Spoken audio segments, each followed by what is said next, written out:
नंदत्वा उपोसत कर्म गति साधेति अभिनन् रागोपजति दोषोपजति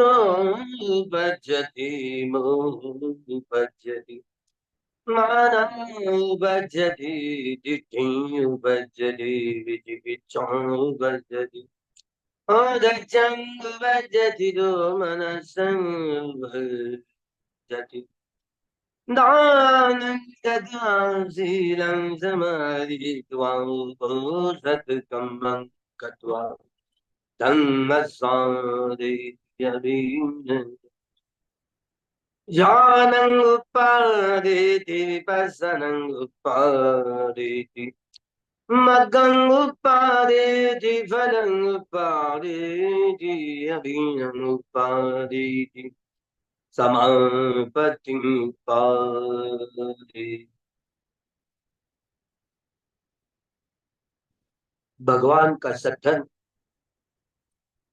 जिन जिन महानुभावों ने धारण करते हुए संत हुए, शांत हुए, अपने मैले मन को शुद्ध करते हुए, परिशुद्ध करते हुए, विशुद्ध करते हुए सभी प्रकार के दुखों से छुटकारा पाकर अंतिमतः निर्वाण का साक्षात्कार किया, जो श्रोतापन्न सकदागामी अनागामी अर्हत्व प्राप्त किया, जीवन मुक्त हुए, सावक बुद्ध हुए, तो यह सम्यक संबुद्ध हो, पच्चेक बुद्ध हो, सावक बुद्ध हो, ये तीन किस्म के बुद्ध। इसमें अलग अलग बुद्ध शासन में अलग अलग परंपराएं होती, जो स्वयं सम्यक संबुद्ध हुआ करते हैं, जिसमें बहुत सारे आर्य पुद्गलों की संख्या होती है, संघ होता है। इसीलिए देवता और मनुष्यों को बड़े लाभान्वित करने वाला ऐसे सम्यक संबुद्ध का शासन हुआ करता। जो ज्यादातर आर्य उपोषण करने वाले लोग हुआ करते हैं, उपोषण चार किस्म के हो। उपोषत कम्मं कत्वा तंगसारी उपोषण, बड़े तलस्पर्शी गहरा में जा करके जो उपोषण सम्यक हो,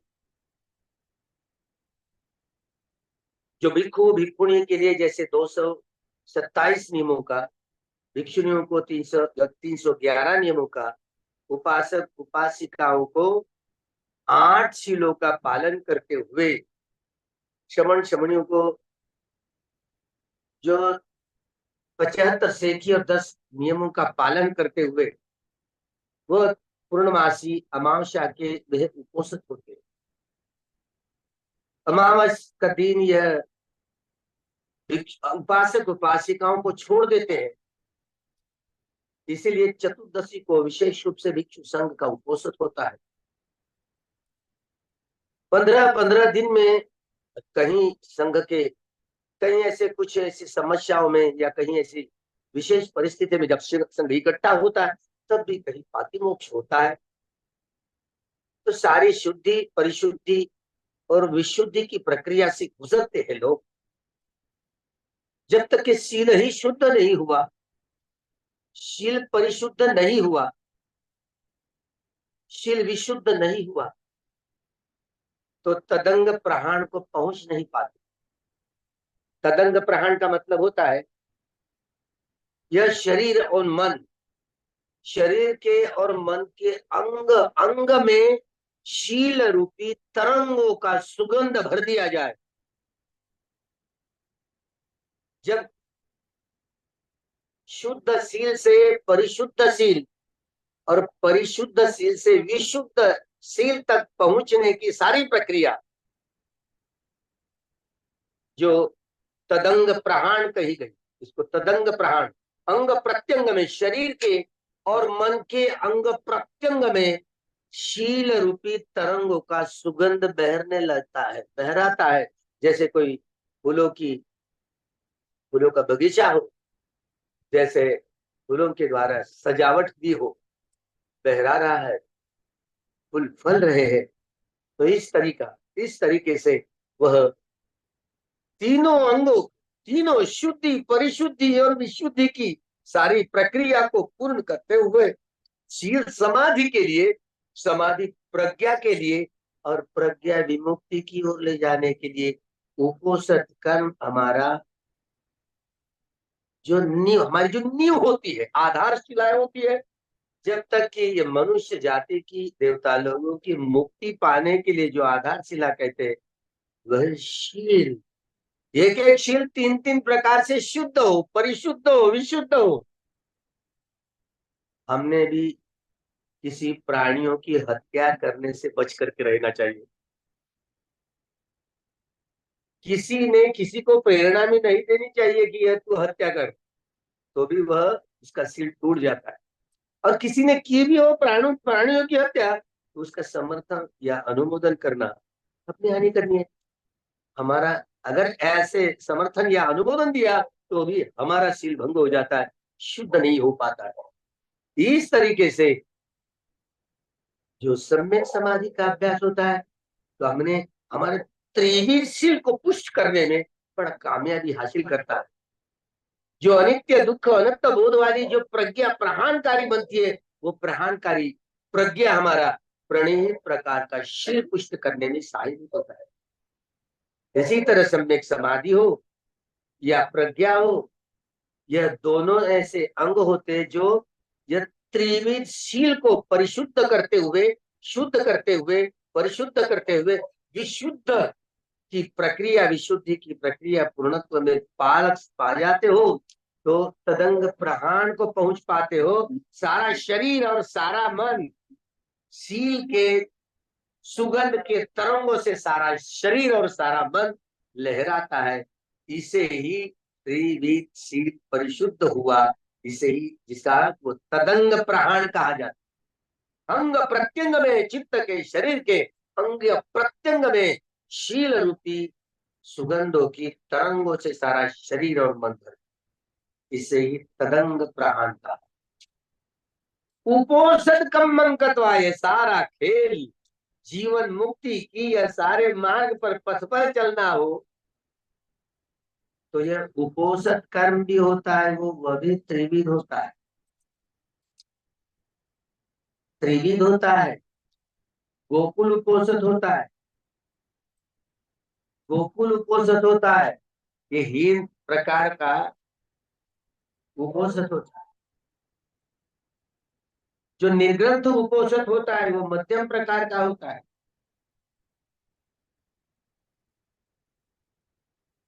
जो अर्य उपोषद होता है, जो अर्य उपोषद होता है वह उत्तम प्रकार का होता है, ऐसी मान्यता है।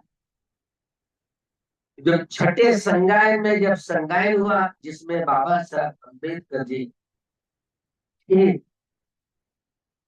छठे संगायन में से जो उपलब्धियां प्राप्त हुई, जिसमें इस भारत के भिक्षु संघ के जो संघनायक डॉक्टर जगदीश प्रसाद काश्यप, जिन्होंने यह कुपोषण चार प्रकार के होते हैं ऐसे कहा है।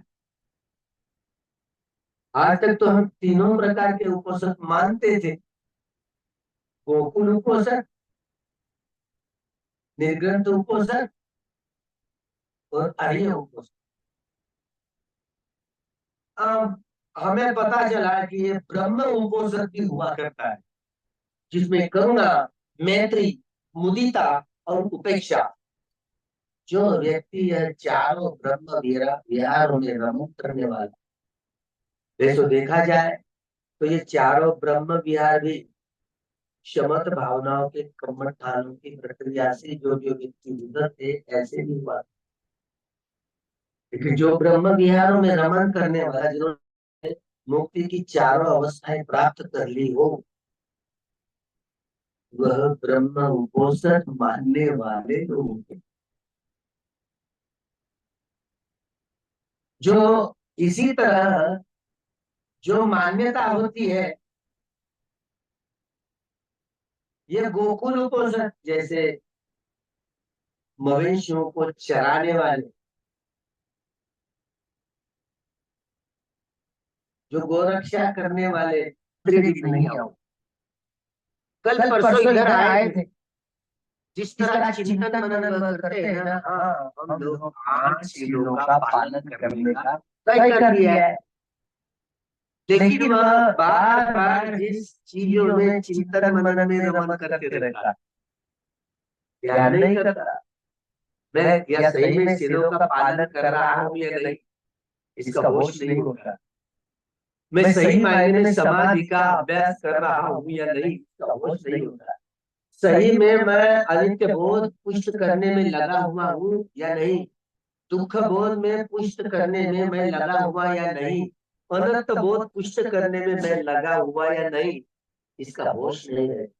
इसलिए वह हीन दर्जा वाला होता है। इसलिए गोकुल जैसे बुराकी अपने मवेशियों के चराने के लिए जंगल में ले जाता है और चिंतन मनन में मनन करते रहता है। ठीक तरह यह उपोषण को हीन प्रकार का उपोषण समझा जाता है, जिसे गोकुल उपोषण कहते हैं।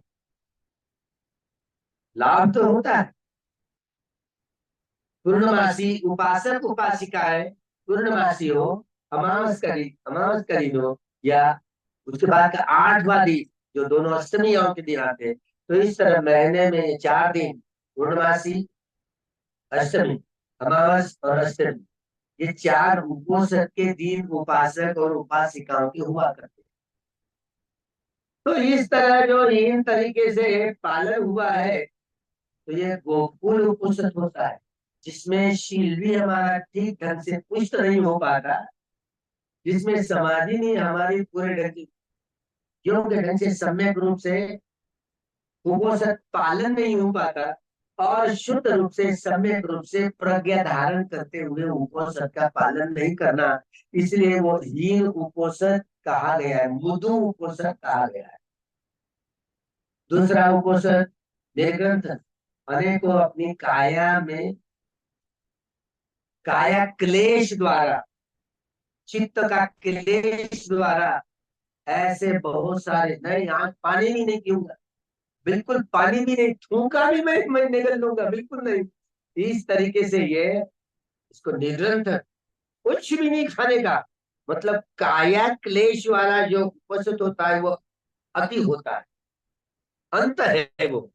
इसलिए उस उपोषण को जैसे कोई निगंडनाथ पंथ के लोग निरंतर, वो सब नंगे बिंगे बनता है, जो कोई दिगंबर होते, कोई श्वेतांबर होते, लेकिन बड़ा कड़क रूप से शीलों का पालन करते, वह शुद्धशील नहीं हुआ, परिशुद्धशील नहीं हुआ, और ना विशुद्धशील हुआ। यह भी इन प्रकार का ही माना जाता है। जो उपोषण करने वाले उपासिका या उपासक होते हैं, वह 8 शील का पालन बड़े कठोर ढंग से पालन करने की कोशिश में लगे हुए होते हैं, वह भी चिंतनमय ज्ञान के आधार पर। आप लोग जो पुथुजन होते हैं ना, पुथुजन का मतलब जिन्होंने बोधि ज्ञान को धारण करने की प्रक्रिया से गुजरे ही नहीं। कितनों के 10-10 दिन के विपश्यना शिविर कितने लोगों के हुए हैं? हाथ जरा ऊपर उठाए तब पता चल जाए। बहुत कम लोग हैं, ज्यादा लोग विपश्यना करने वाले नहीं। देखे तो जिन लोगों ने उपासक उपासिका श्रवण सामने भिक्खु भिक्खुणियों ने ये ऐसे शमत भावनाओं के कम्मठानों का विपश्यना भावना कम्मठान का अभ्यास कर लिया हो, प्रयत्न कर रहा है, वह जब उपोषण करेगा, वो कम से कम मध्यम प्रकार से उपोषण किए। जो पृथक मूल पुतुजन जिन्होंने साधना का अभ्यास नहीं किया, वो 8 शीलों का पालन करने के लिए जाएगा, वो हीन दर्जा का उपोषण करेगा। हीन दर्जा नहीं नहीं, भगवान के पैरों में मैं भी ना उपोषण के दिन में आज चप्पल नहीं पहनू, मत पहन। भगवान भगवान होना करना बहुत मुश्किल काम होता फिर भी भिक्षु भी ऐसे किया करते थे, रक्त बंबाल हो जाता, खून निकलता था पैरों में, फिर भी चप्पल नहीं पहनते।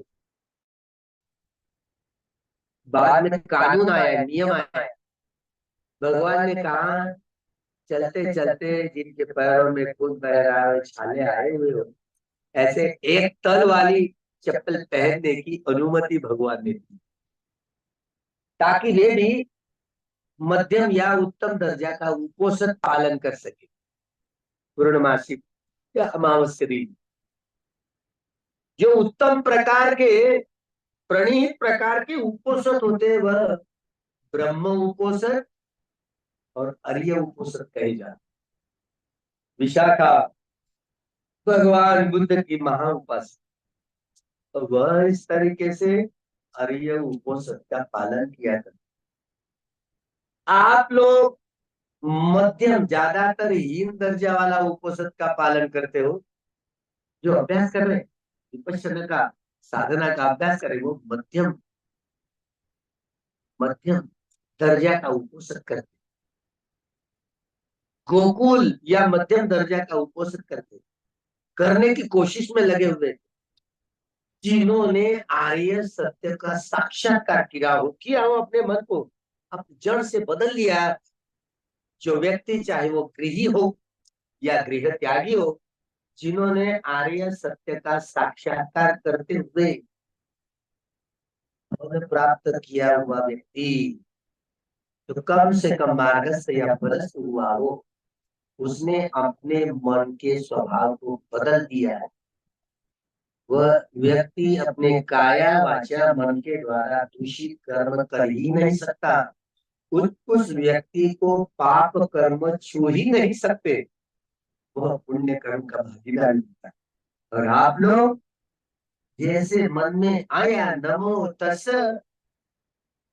और जैसे तस्, तो इस तरीके से हम अपने मन के मुताबिक हमारा शरीर, हमारी वाणी चलती रहती है।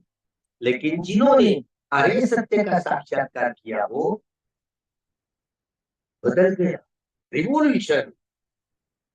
इसलिए बाबा साहब अम्बेडकर के दिमाग में ये बात आई, बुद्ध धर्म, भगवान बुद्ध का धर्म, यही क्रांति है। इस शब्द को कोई आयाम नहीं दे पाया, कोई व्यक्ति नहीं। यह बाबा साहब का बोधिसत्व का महापुरुष है। केवल यह बात बाबा साहब को ही समझ में आई, अन्य किसी व्यक्ति को नहीं। बोधिसत्व है, बाबा साहब ने समझ पाए इस बात। बुद्ध धम्म जन क्रांति जो मनुष्य बनाते, ऐसा दुनिया में कोई दवा नहीं है। बुद्ध सकत्वा बुद्ध रतन औषधं उत्तमं वर, सकत्वा धम्म रतन औषधं उत्तमं वर, सकत्वा संघ रतन औषधं उत्तमं। बुद्ध धर्म संघ ऐसी दवा है जो सभी प्रकार के दुखों से छुटकारा पाकर अंतिम निर्वाण का साक्षात्कार करने तक पहुंचा देगी। मनुष्य बन जाता है।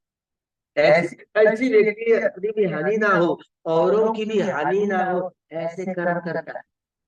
अपना भी लाभ हो, औरों का भी लाभ हो, ऐसे ही कर्म करेगा।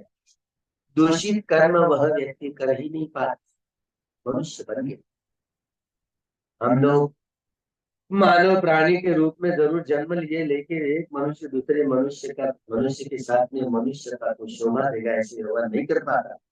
हर व्यक्ति अपने मन के स्वभाव का गुलाम होता है, इसलिए तेरी मेरी पर उड़ जाता है। इसलिए हर घर में तू मैं बर्तन बजते रहते हैं, मियाँ बीवी के भी, भाई भाइयों के भी, बहनों के भी, जरा सी शांति, सुख और समाधान नहीं। हर व्यक्ति को पूछा गया तो वो चाहते हैं कि हमारे जीवन में कितना सुख, शांति और लाभ। हर कोई व्यक्ति चाहता है, लेकिन होता ऐसे नहीं ना। इसलिए यह सद्धर्म का अनुसंधान भगवान बुद्ध ही कर सकते हैं। इन्हीं के काल में जो सभी प्रकार के दुखों से छुटकारा पाकर मुक्ति की ओर ले जाने वाला, यह बोधि का ज्ञान वे ही अनुसंधान कर सकते हैं। बोधि विद्या नहीं, सम्यक है। इसी सम्यक संबोधि ज्ञान के आधार पर ही मनुष्य मनुष्य रचना, वह व्यक्ति श्रद्धा मूलक स्वभाव वाला बनता है, अन्यथा नहीं। आप श्रद्धा मूलक स्वभाव वाले नहीं। इसीलिए प्रणीत प्रकार का, उत्तम प्रकार का उपोषण पालन करना चाहिए, जिसे ब्रह्म उपोषण कहते हैं, आर्य उपोषण, आर्य उपोषण, नोबेल नोबेल प्योरिटी, शुद्धि परिशुद्धि और विशुद्धि की प्रक्रिया से गुजरते हुए जो अपने इस चंचल चपल मन को समाहित करने में लगा हुआ होता है, जब क्षणिक समाधि से उपचार और उपचार समाधि से अर्पणा समाधि तक पहुंच पहुंच पाएगा, तो जब विखम्मन प्रहरण इसे कहते हैं, अपने मन को वश में करने की प्रक्रिया से गुजरता है। यह 40 प्रकार के कम्मठान, जिसे शमत भावनाओं के कम्मठान कहे जाते हैं, जैसे हम विखम्मन प्रहरण को पहुंच गए तदंग प्रहरण से, तब कहिए विशुद्ध शिल्प विशुद्ध होता है।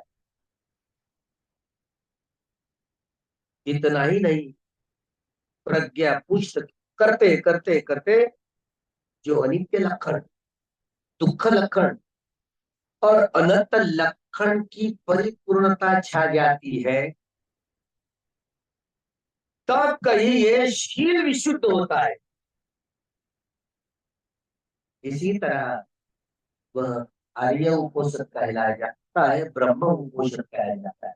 जो हमेशा जो अरहत्व प्राप्त करने वाला वह व्यक्ति, जो करुणा में, मैत्री, मुदिता और उपेक्षा, या चारों ब्रह्म विहारों में, धम्म विहारों में रमन करने वाले व्यक्ति को ही ब्रह्म विहारी, ब्रह्म विहारी, वह ब्रह्मलोक में रहने वाले, ब्रह्मलोक में रमन करने वाले लोग यही ब्रह्म उपोषण का पालन किया करते हैं। प्रणीत प्रकार का, जिन्होंने आर्य सत्य का साक्षात्कार किया हो, वह आर्य उपोषण करता है, हमेशा हमेशा के लिए। हमने अब आर्य सत्य का साक्षात्कार ही नहीं किया, तो हम प्रयत्न करते हैं ताकि त्रिविशील पुष्ट करने की प्रक्रिया में गुजरने, वो भी चिंतनमय ज्ञान का ही आधार होता है। हम भावित ज्ञान के आधार पर, भावनामय ज्ञान के आधार पर अनित्य बोध जगा करके, दुख बोध जगा करके, अनंत बोध जगा करके, भावनाओं के आधार पर, शमत भावनाओं के या कम या विपश्यना भावना को, भावनाओं के आधार पर हम प्रयत्न करते हैं। इसलिए हमको कल्याण पुथुजन ऐसे कहा जाता है। सब तो इसी जीवन में नहीं तो अगले जीवन में, किसी न किसी जीवन में उनका कल्याण होने ही वाला है। जब तक कि कल्याण मित्र नहीं मिलेगा तो होने वाली बात नहीं। कल्याण मित्र सारे मार बंधनों को कैसे तोड़ा दिया जाए, मार बंधन को पार करके कैसे आगे बढ़ दिया जाए, वह मार्गदर्शक करते। अगर मार्गदर्शक नहीं रहा तो मार बाधाओं को लांघन कर, बाधाओं को दूर करना बहुत मुश्किलात खड़ी होगी। इसलिए 10 सद्गुणों को धारण करने वाले, 10 सद्गुणों के धारण करते हुए 10 मानव बंधनों को पराजित करने वाले जो उनसे गुजर गए, वह कल्याण मित्र मार्गदर्शक बने हुए होते। अगर वह मिले नहीं हमें, तो हम सभी प्रकार के दुखों से छुटकारा पाकर मुक्ति की अवस्थाओं को प्राप्त करने वाले नहीं। इसीलिए यह उपोषण, जो आर्य उपोषण कहा जाता है, वह गाइड होता है, मार्गदर्शक होता है, जिन्होंने आर्य सत्य का साक्षात्कार किया हो। भिक्षु आनंद यह भगवान के छाया की तरह रहा, 25 साल उपस्था के रूप में। दो उपस्था थे भगवान के, जो सेवक, उनकी सेवा करने वाले। एक जो महाकात्यायन का शिष्य, जो महासोण, यह भिक्षु थे महाकात्यायन के शिष्य। फिर दूसरे नंबर, जिनके पैरों को ऐसे छाले आगे कर रखते, वो बाल लेकिन चप्पल नहीं पहन, वो भी उपस्थित है दूसरे। 25 साल छाया की तरह भिक्षु आनंद ने भगवान बुद्ध की सेवा।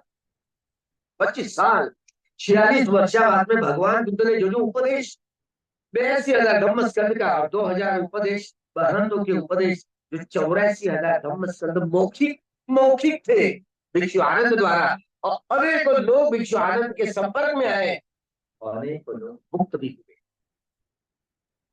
यह शोतापति फल वाला प्राप्त करने वाला सेवक भगवान बुद्ध का उपस्थान आनंद। अगर मान लो कल्याणकारी मित्र काश्यप जी उनके जीवन में नहीं आते तो इस जीवन में वह अर्हत्व प्राप्त नहीं कर सकते थे। मौखिक वाणी है, सारा त्रिपिटक मौखिक है, लेकिन नहीं श्रोतापन। एक बीजी अगर श्रोतापन्न रहा, ऐसे सम्यक संकल्प वाला व्यक्ति उसको कोई से ऐसी उसी को ही यह कल्याण मित्र हासिल कर सकने का ज्ञान होता है, ऊर्जा होती है, पावर होता है। वो तो एक बीजी होना चाहिए। अगर एक बीजी नहीं रहा तो बहुत मुश्किलात खड़ी हो जाती है। जिनके 10 पारमिताओं के गणों की परिपूर्ति होने के बाद ये काम नहीं हो सकता। अगर कल्याण मित्र नहीं मिले तो कुछ नहीं हो सकता। पार्वती में जिनके सम्राट अशोक के 10 पारमिताओं के गणों की परिपूर्ति होने के बावजूद भी कल्याण मित्र वक्त पर नहीं मिला, उनकी पत्नी द्वारा एक बोधि वृक्ष के जलाने का कोई चिंतन मनन सम्राट अशोक के चिंतन में आ गया। मरणांतिक जब वेदनाएं आ जाती है तब क्या करूं, उसका उसके टुकड़े टुकड़े करके रख दूं। इसी तरह बहुत द्वेष मूलक चित्त उत्पन्न हुआ।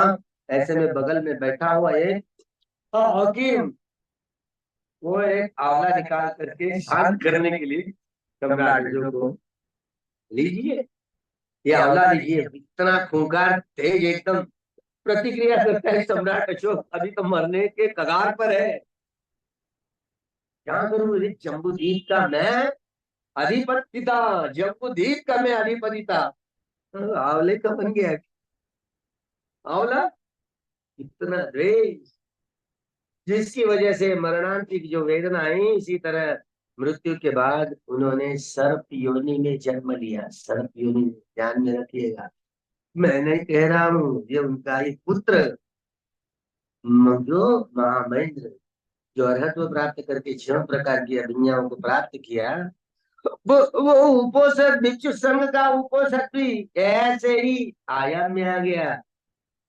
वह उपोषक के कर्णधार थे, जो विनय के आधार पर सारे विश्व में उपोषक करने की प्रक्रिया से सारा भिक्षु संघ गुजरने लगा। वह महेंद्र देखते कि मेरे पिताजी मृत्यु के बाद में क्या हुआ उनका, वो देखते सर्प योनि में अपने बोधि नेत्र से वो देख भी पाता है।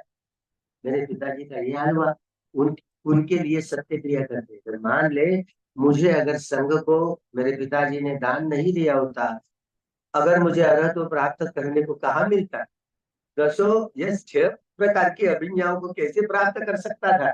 सही में मेरे पिताजी धम्मदायक बने, दायादो धम्मदायादो, भगवान जहां जहां जाया करते थे धम्मदायक बनो ऐसे उपदेश दिया करते थे। धम्मदायादो, अच्छा हुआ मेरे पिताजी धम्मदायक बने, मुझे मेरी बहन को, मेरे भांजे को, मेरे जीजा को इतने सारे लोग प्रवचित हुए। सम्राट अशोक ने दान भी, वह दायक बने, उनके 10 पारमिताओं के घरों की परिपूर्ति। यह सत्य है, सत्य है। इस सत्य वचन से उनका मंगल हो जाए, उनका कल्याण हो जाए। देखिए उपोषक का काम। इसी तरह वह आर्य उपोषक करने वाले लोग, आर्य उपोषक, अच्छा हुआ उसका पिताजी मर गया लेकिन में अर्हत्व प्राप्त हुए। आप अगर बेहोशी में शरीर त्यागेंगे तो आपकी दुर्गति प्राप्त होगी, दुर्गति नहीं, होश के साथ सांस पर ध्यान करते करते वेदनाओं के उदय वे को जानते जानते अगर आपने आपने आपकी काया को त्यागने में सक्षमता आ गई तो ही सुगति का रास्ता खुल सकता है। और ये उपस्थित क्या, जिन्होंने उपस्थित किया प्रयत्न कर, लेकिन जिन्होंने आर्य सत्य का साक्षात्कार किया हो वही आर्य उपस्थित। हम प्रयत्न होते हैं, प्रयत्नरत होते हैं क्या, उनको जिसमें लगे हुए होते हैं। तो इसी तरह जो कल्याण पुथुजन, जिनका कल्याण हुआ हो, वह आर्य उपोषित करते हैं। वह जो कल्याण पुथुजन पुथुजन प्रेम में रखते, लेकिन फिर भी उत्तम प्रकार का जो उपोषण करने में वह प्रयत्न करते हैं। यह चारों ऐसे उपोषण होते हैं जिनके द्वारा जो अपने त्रिविध शील, त्रिविध समाधि और त्रिविध प्रज्ञा को पुष्ट करते हुए तदंग प्रहार से लेकर विखंबन प्रहार तक, और विखंबन प्रहार से लेकर समुच्छेद प्रहार, इसे कहते हैं समुच्छेद प्रहार। सभ्य संखारा इत्यादि, सभ्य संखारा दुखादि, सभ्य धर्मानता। जो व्यक्ति ये प्रज्ञा के तीनों लक्षण, अनित्य लक्षण, दुख लक्षण, अनंत लक्षण, तीनों लक्षणों में विहार करने लगता है, प्रज्ञा विहारी, इसमें अग्रता सारी सारी। इसलिए धम्मचक्र अनुप्रवर्तन सारी तय कर सकते हैं, अन्य कोई व्यक्ति नहीं। लेकिन त्रिपिटक के शब्द हमारे पास में गूंज देते हैं ना, हम कहीं ना कहीं इधर के उधर के बाद डॉक्टर बाबा साहब अम्बेडकर जी ने 14 अक्टूबर 1956 के नागपुर की पवित्र दीक्षा भूमि में धम्मचक्र प्रवर्तन किया।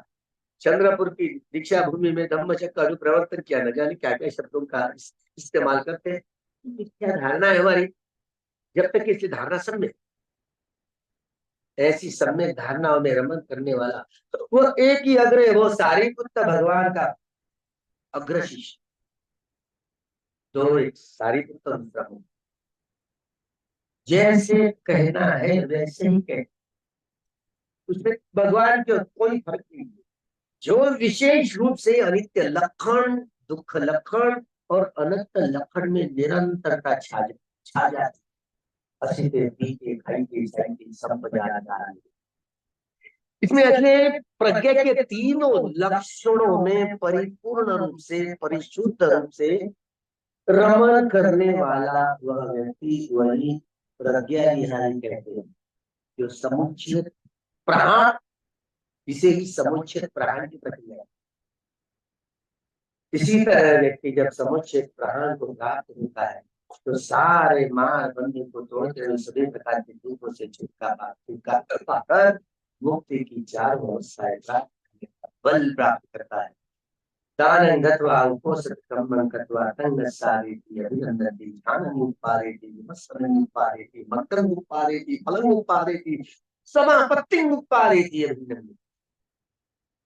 जो बुद्ध शासन में भगवान के समीप और भगवान के भिक्षु संघ के प्रणीत जो आते हैं, समीप जो आते हैं, उनके स्वभाव विशेष को देखकर जो कमठान धारण करते हुए कल्याण मित्र प्राप्त करने में जिन्होंने सम्यक संकल्प किया हो, वे लोग भगवान बुद्ध के शासन में, बुद्ध शासन में लाभान्वित होते हैं, मुक्त होते हैं, जीवन मुक्त होते हैं।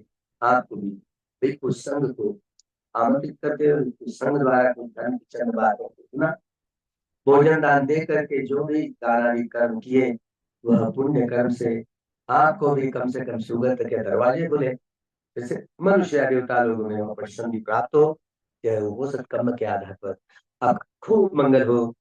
तदंग प्रहार को प्राप्त होने, विखंबन प्रहार को प्राप्त होने और समुचित प्रहार प्राप्त करने का यह सारा समग्र यह पुण्य का संग्रह हो। खूब मंगल हो, खूब लाभ हो।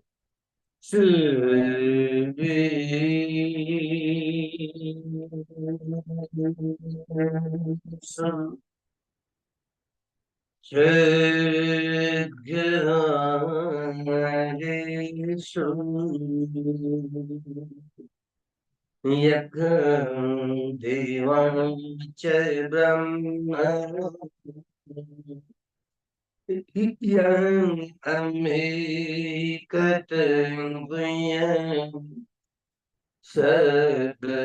सद्संगति साधकम् तद्वेदनुमोदित्वा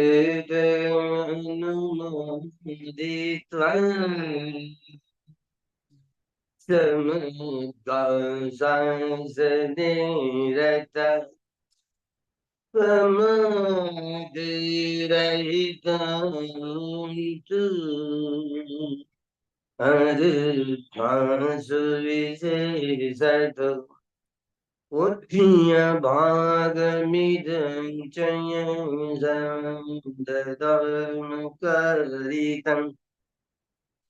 अनुबोधन्तु ते सबे मेदिनी अतु सखी मेदिनी अतु सखी मेदिनी अतु